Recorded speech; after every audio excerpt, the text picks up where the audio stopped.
हाय दोस्तों, आप सब कैसे हो। आई होप कि आप सब अच्छे ही होंगे। और आज मैं आपके सामने एक मोटिवेशनल वीडियो लेकर आई हूँ। पसंद आए तो वीडियो को लाइक शेयर एंड सब्सक्राइब जरूर करना।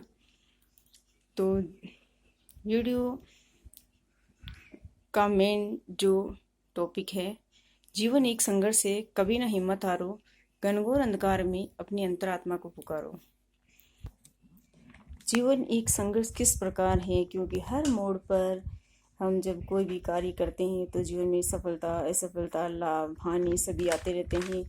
तो सुख दुख सभी का समावेश हमारे जीवन में होता रहता है। तो जीवन हमारा एक संघर्ष की तरह ही है, क्योंकि जीवन में जब कब क्या हो जाए और कुछ कहा नहीं जा सकता। हमें जीवन में एक जैसा रहकर जीवन के हर मोड़ पर सब कुछ सुख दुख में एक जैसा रहकर जीवन में आगे बढ़ते रहना चाहिए, जिससे कि हमारे जीवन में कितना भी सुख क्यों ना आ जाए, तो हमारे सुख के समय भी हमें ईश्वर को कभी नहीं भूलना चाहिए। ईश्वर का स्मरण करते रहना चाहिए, ध्यान स्मरण चिंतन करते रहना चाहिए। क्योंकि जब मनुष्य जब सुख में रहता है तो वो ईश्वर को भूल जाता है, अक्सर यही गलती करता है। और हमें ईश्वर को भूलना नहीं चाहिए। लेकिन जब हम सुख में रहते हैं तो माया जाल में फंस ही जाते हैं। माया जाल में फंसकर हम और अधिक ही मतलब सुखों के बारे में सोचते हैं, बल्कि ये नहीं सोचते हैं कि ये सुख हमें किस किस वजह से मिला है और क्यों मिला है। हमने ऐसा क्या किया जिससे कि हमें ये सुख या इस कार्य में हमें सफलता मिली। क्योंकि जब हम दुखी रहते हैं तो ईश्वर को याद करते हैं, ईश्वर से प्रार्थना करते हैं कि हे प्रभु, हमें हमारी ये इच्छा है पूर्ण करो और हमें आगे बढ़ने का मौका दो।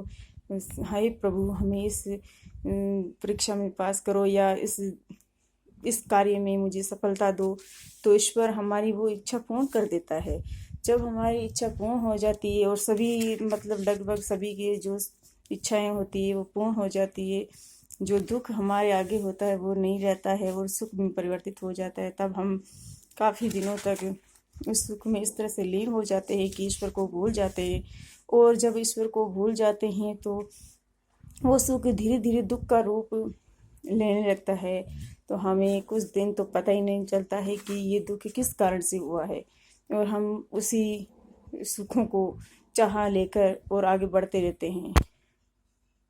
क्योंकि सुख और दुख धूप और छांव की तरह हैं, जो कब सुख दुख में परिवर्तित हो जाए कुछ कहा नहीं जा सकता। तो हम ईश्वर को जब भूल जाते हैं तो हमारी दुखों का आना शुरू हो जाता है, क्योंकि हम ईश्वर का तो इतना स्मरण करते नहीं हैं और उसी माया जाल में फंसते जाते हैं, मोह माया में, और आगे बढ़ते जाते हैं ये हो जाए वो हो जाए। लेकिन ईश्वर का स्मरण हम नहीं कर पाते हैं तो वो सुख धीरे धीरे दुख में परिवर्तित होने लगता है। अगर हम दुख सुख में ईश्वर का स्मरण करें तो दुख हमारे आसपास भी नहीं भटकेगा, और हमारी कोई भी परेशानी होगी तो ईश्वर की कृपा से वो समाप्ति हो जाती है। लेकिन हम ईश्वर को कई दिनों तक नहीं याद करते हैं, फिर बहुत ज़्यादा तकलीफ में होते हैं, तब फिर वापस ईश्वर को याद करते हैं, तब तक बहुत देर हो जाती है। इसी तरह कहा जाता है, सुख के पीछे दुख और दुख के पीछे सुख आता ही है।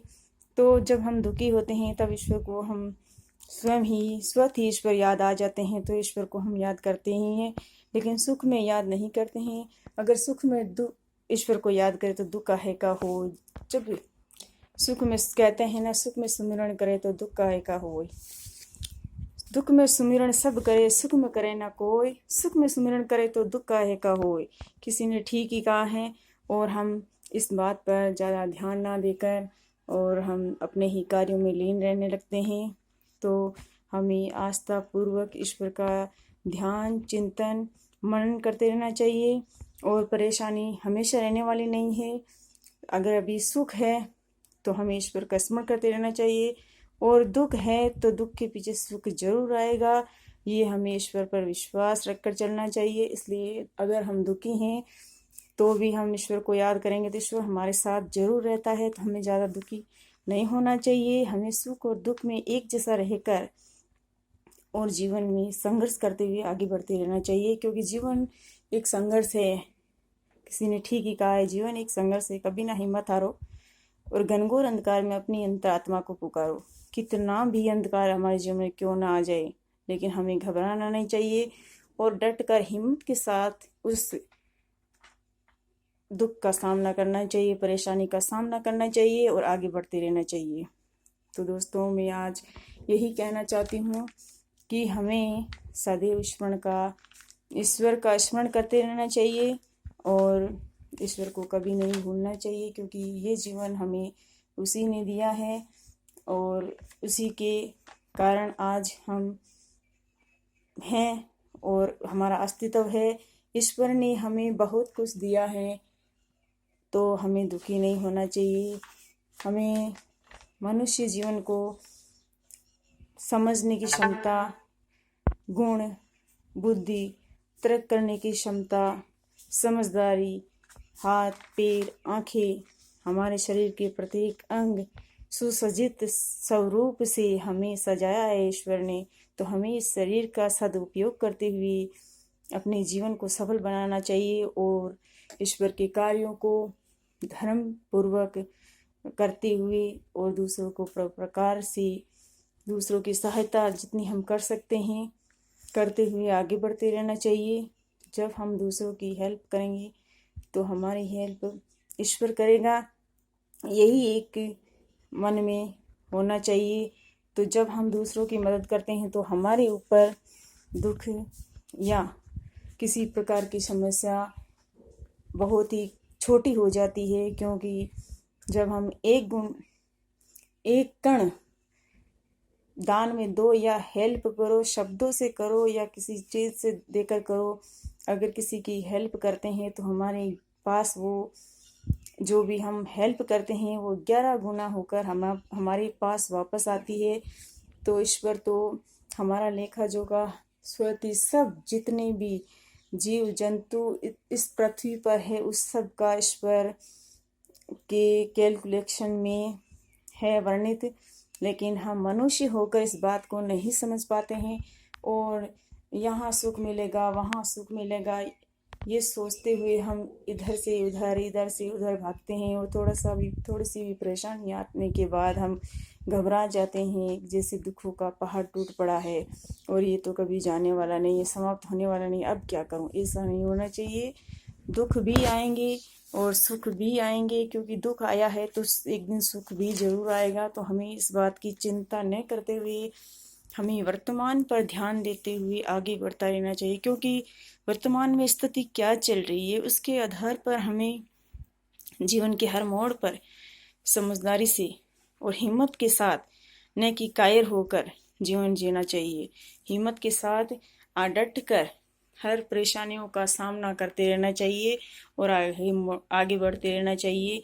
और जो भी हमसे उम्मीद रखता है थोड़ी बहुत मदद की, तो उसकी मदद भी हमें करते रहना चाहिए, क्योंकि मदद करने वाले की कभी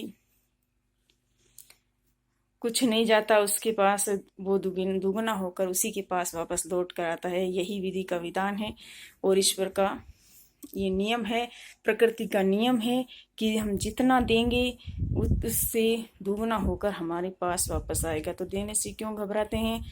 और किसी को अच्छी सीख या किसी को दुखी है तो उसको अच्छे 2 शब्द कहकर उसको सुखी करते हैं, तो भी वो हमारा एक बहुत ही अच्छा योगदान रहता है, जिससे कि उसकी आत्मा को शांति मिलती है, उसको मोटिवेशन होता है वो। तो ये भी एक बहुत ही अच्छा काम है। जो भी हमें मोटिवेशनल तरीके से हमें जहाँ कहीं से भी हमें मिलता है थोड़ा बहुत भी ज्ञान, तो हमें लेना चाहिए और उनका आभार व्यक्त करना चाहिए। हमें हमारे जीवन के लिए ईश्वर को धन्यवाद देते रहना चाहिए, क्योंकि ईश्वर ने हमें इतना सुंदर जीवन दिया है और हम छोटी सी चीज़ के लिए ईश्वर को कोसते हैं और कहते हैं कि हमारे तो बहुत दुख हैं, ये हैं वो हैं। तो ऐसा हमें नहीं सोचना चाहिए और जीवन में हमेशा आगे बढ़ता रहना चाहिए। सुख दुख तो हमारे जीवन के 2 पहलू हैं, धूप और छांव की तरह ये तो आते जाते रहेंगे।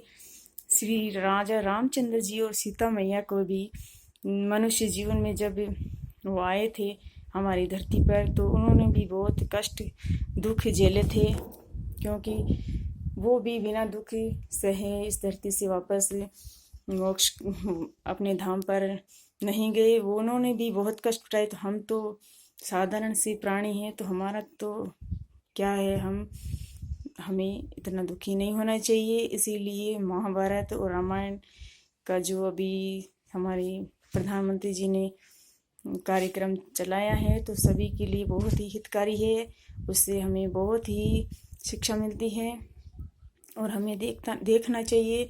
ये वीडियो मैं इसलिए बना रही हूँ कि मुझे ऐसा विचार आया, और मैं स्वयं भी थोड़ी सी बात से आप लोगों को बोल रही हूँ, लेकिन सबका दिल एक जैसा ही होता है। थोड़ा सा दुख कष्ट तकलीफ आते ही हम बहुत ज़्यादा दुखी हो जाते हैं और वापस संभल ही नहीं पाते हैं। और हमें हिम्मत के साथ संभलते रहना चाहिए, आगे बढ़ते रहना चाहिए, कभी भी जीवन में हार नहीं माननी चाहिए। इसीलिए मैंने ये वीडियो बनाया है, और मैंने गैप भी काफ़ी ले लिया था। सो आपको ये वीडियो कैसा लगा, ज़रा सा भी पसंद आए, अच्छा लगे तो लाइक शेयर एंड सब्सक्राइब ज़रूर करना। नमस्कार और आप सबका धन्यवाद। आप मेरी वीडियो को देख रहे हैं, सभी वीडियो को, तो मैं तहे दिल से आप सबका धन्यवाद करना चाहती हूँ। और मैं फिर से अपने वीडियो में जो भी बनाऊंगी वो आपके साथ शेयर ज़रूर करूँगी। So thank you so much.